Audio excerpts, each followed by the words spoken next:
On vous parle d'un événement qui se tient demain et vendredi. C'est le Salon du travailleur autonome du Haut-Richelieu.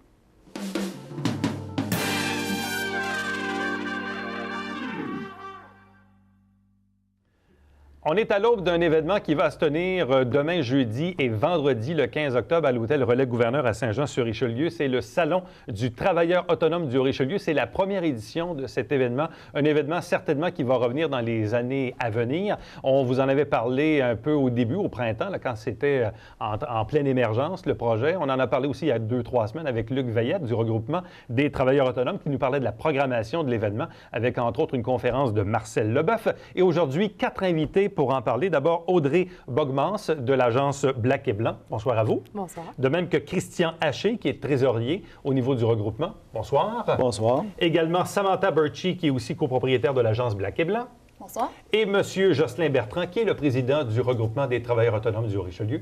Bonsoir à vous. Bonsoir. Bien, je vais commencer d'ailleurs avec vous, M. Bertrand.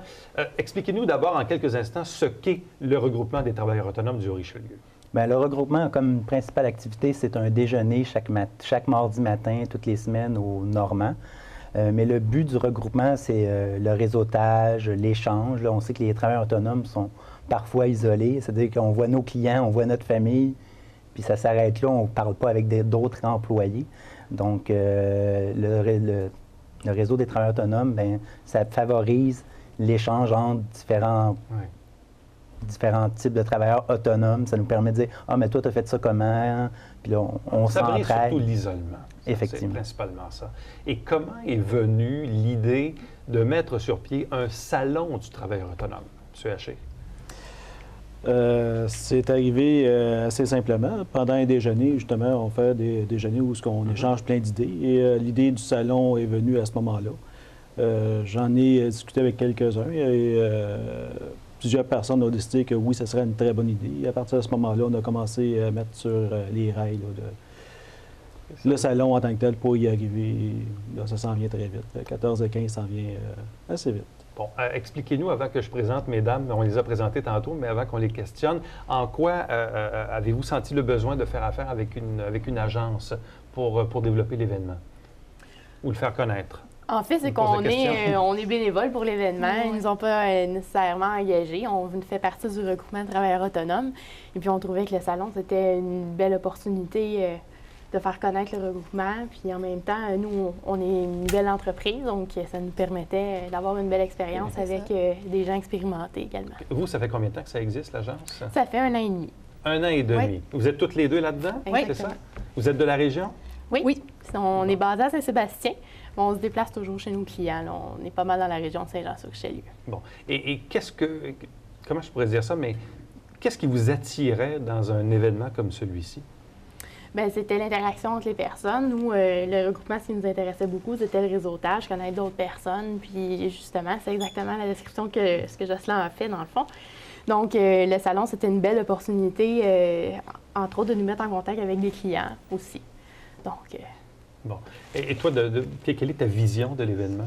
Bien, en fait, pour moi, c'est plus, ça permet aux gens de partager leur passion, de faire connaître les entreprises émergentes de la région, puis une belle opportunité là, pour tout le monde. Exactement. Ce qui est intéressant avec ce salon-là, c'est que chaque exposant a une affiche devant son kiosque qui met en valeur sa passion, puis pourquoi est-ce qu'elle fait ce métier-là dans la vie. Donc, c'est un petit peu différent. C'est pas nécessairement...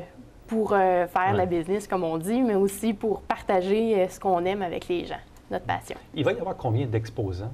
On va être 30 exposants au total. Et il va y avoir, je pense, au moins une vingtaine de conférences, sinon plus. Là, je ne les ai pas comptées, mais il y a une conférence à chaque heure. Donc, chaque exposant avait l'opportunité d'offrir une conférence sur un sujet qui tenait à cœur. Là. Et donc, chacun un peu, peut-être pas à tour de rôle, là, 20 sur 30, là, dans le fond, c'est ça. Donc, une vingtaine de conférences. Environ 26. 26 conférences. Presque tout le monde, finalement. Donc, chacun aura, dans le fond, non pas son 10 minutes de gloire. En fait, c'est quoi? C'est 1 heure? C'est à peu près? Oui. 1 heure chacun. Une demi-heure ou 1 heure. Ça dépend de la personne. Bon.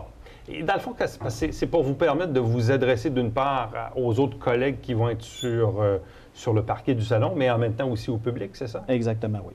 Bon. Prenons l'exemple. Vous êtes dans quel domaine? Moi, je suis planificateur financier. C'est ça, Planificateur éducateur financier. Exactement. Vous, Jocelyn? Moi, je suis en informatique. Là. Je suis un développeur en informatique. En informatique. Vous, évidemment, c'est La publicité. la Du publicité. design de publicité de tout genre. Bon. Et parmi les autres, vos collègues là, qui ne sont pas ici ce soir, parce que, bon, évidemment, il y a 4 places dans le décor, mais qui sont également les autres collègues qui sont également, qui font partie de l'événement? Entre autres, la Porte à bicyclette, qui est une compagnie qui fabrique des bicyclettes sur mesure. Tu as Oxybac Médical, tu as Pure Création, on a Rouge Rayé, qui est de la mode. Enfin, on a, je pourrais tout les nommer, là, on les a ici au complet, mais tout simplement te dire, c'est très diversifié. Les gens qui vont venir, ils vont sûrement apprécier la diversification des exposants, mais aussi, surtout, la passion qui les anime chacun. Et c'est ça qu'on a voulu aussi révéler aux gens, que les travailleurs autonomes, c'est pas juste une entreprise qui est là juste pour du cash. Puis c'est des gens qui sont passionnés et qui veulent vraiment aller chercher dans les gens leur passion aussi à eux. Tous les 4 ici, est-ce que vous avez déjà été dans le passé des employés ou à quel moment avez-vous décidé de devenir travailleur autonome? Bien entendu. Et nous, plus jeunes, on a tous les deux travaillé dans des commerces. Nos 2 parents, nous, on n'est pas sœurs, mais en fait, nos parents sont entrepreneurs également. Donc, le goût de l'entrepreneuriat nous est venu assez jeune. Donc, nous, surtout qu'on a pu se lancer en affaires, on l'a fait. Rapidement, parce que vous êtes relativement jeune, donc vous n'avez pas travaillé très, très longtemps pour d'autres personnes. Là. Non, parce qu'on savait ce qu'on voulait. Mais c'est pas toujours facile, hein, travailler pour ses parents. Là. Non, c'est ça. Mais en même temps, je ne sais pas, est-ce que justement, le fait de dire, ben moi, finalement, je vais être entrepreneur, je vais être travailleur autonome, dans le fond, je vais créer mon propre emploi, puis je vais en vivre. Oui. C'est aussi, je dis un luxe, mais je veux dire, c'est parfois, des fois, c'est plus intéressant d'être son propre patron que d'avoir un patron derrière soi. Bien, c'est que c'est un défi continuel. On n'a pas de routine préétablie, puis on n'a pas énormément d'employés. Donc, quand arrive quelque chose, un client qui appelle, c'est nous qui est sur le vœu de l'action, puis pour nous, c'est pas grand monde à blâmer, là. Hein? C'est ça. Vous deux, est-ce que vous avez déjà travaillé avant de devenir travailleur autonome pour des entreprises? Ouais? Oui, mais je vais t'avouer que ça fait quand même très longtemps. Très longtemps. Depuis 86, je suis travailleur autonome à mon compte. Et qu'est-ce qui fait qu'en 86, tu avais changé pour... Le dépassement de soi, je te dirais, et surtout, travailler pour un autre, je dirais que ça peut être valorisant, oui, si les gens qui t'emploient valorisent ce que tu fais, ce qui n'est pas nécessairement le cas. Vous, Jocelyn? Je te dirais. Moi, j'ai travaillé 8 ans pour un employeur. Puis après ça, je travaillais en consultation, donc tu te fais des amis. Puis il y a quelqu'un qui était déjà à leur compte, qui m'ont appelé, ils m'ont dit « Ah, viens faire un contrat avec nous autres. » Quand le contrat a été fini, là, j'ai continué à mon compte, en fait. Des salons de travailleurs autonomes, est-ce que je me trompe, il n'y en a pas des tonnes comme telles? Parce que souvent, on voit des salons, même comme celui qu'on a au Colisée au printemps, mais là, c'est des entreprises, des gens qui vendent des portes, qui vendent des fenêtres, qui vendent toutes sortes de trucs, là, des méga-entreprises. Mais des salons de travailleurs autonomes, il n'y en a pas des tonnes, là. Bien, c'est ce qui est intéressant avec ce salon-là, dans le fond, c'est l'unité entre les plus petits, dans le fond. C'est de s'unir pour être plus grand puis avoir plus de force. C'est exactement le but, parce que si on regarde la liste de nos exposants, ce qui est intéressant, c'est qu'on est très diversifié. On passe de la chocolaterie à l'agence de publicité, aux services financiers, au magasin de fourrure également. Ouais. Donc, c'est ce qui est très intéressant avec ce genre de salon-là. Bon. L'événement est à l'hôtel, jeudi et vendredi. Quelles sont les heures d'ouverture? De 10h à 22h. 10h à 22h, le jeudi, le vendredi. Donc, chaque évidemment, travailleur autonome, vous dites 26, là, donc chacun a sa conférence de 30 minutes à 1 heure pour exposer, dans le fond, ce qu'il est, ce qu'il fait, ce qu'il vend, les services qu'il offre à la population. Et pour culminer l'événement, vous avez une conférence de Marcel Leboeuf. Exactement. C'est que pendant le salon, il va y avoir des tirages à toutes les heures, de 3 laissez-passer pour la soirée de la conférence de Marcel Leboeuf. Ces laissez-passer-là, à tous les heures, vont être distribués, tirés, en fait, parmi les visiteurs du salon. Et le soir même, c'est-à-dire à 7h30, la conférence de Marcel Leboeuf va se faire devant 120 personnes. Et ces 120 personnes-là, c'est les gens qui auront gagné des billets pendant tout le salon. C'est ça. Ça, c'est 120 places assises. Assises, exactement.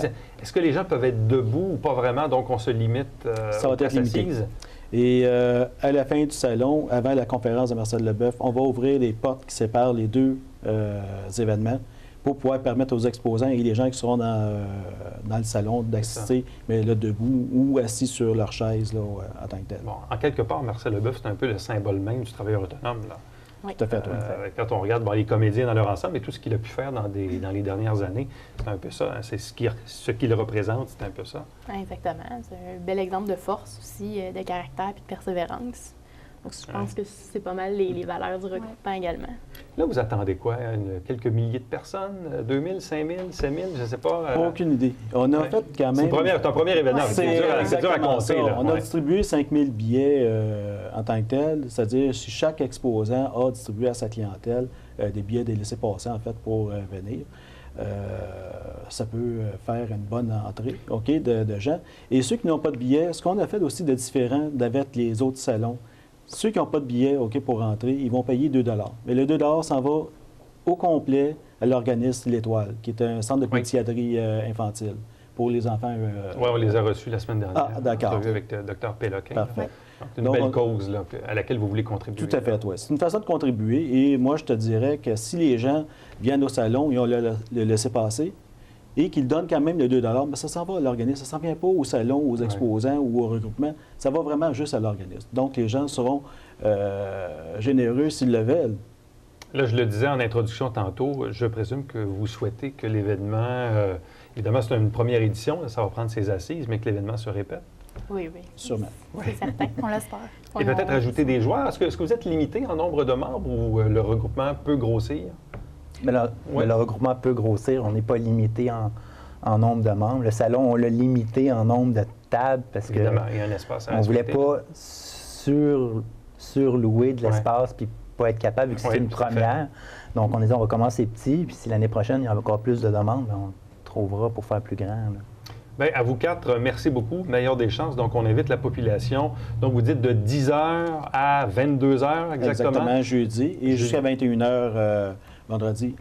Avec la conférence de Marcel Leboeuf. Évidemment, les gens devront avoir été au salon précédemment pour courir la chance d'assister, d'être parmi les 120 personnes qui pourront assister à la conférence de Marcel Leboeuf. C'est ça? Exactement. Bien, merci beaucoup. Bonne chance. On invite la population à se rendre à l'hôtel. Bien, merci. Merci. Merci.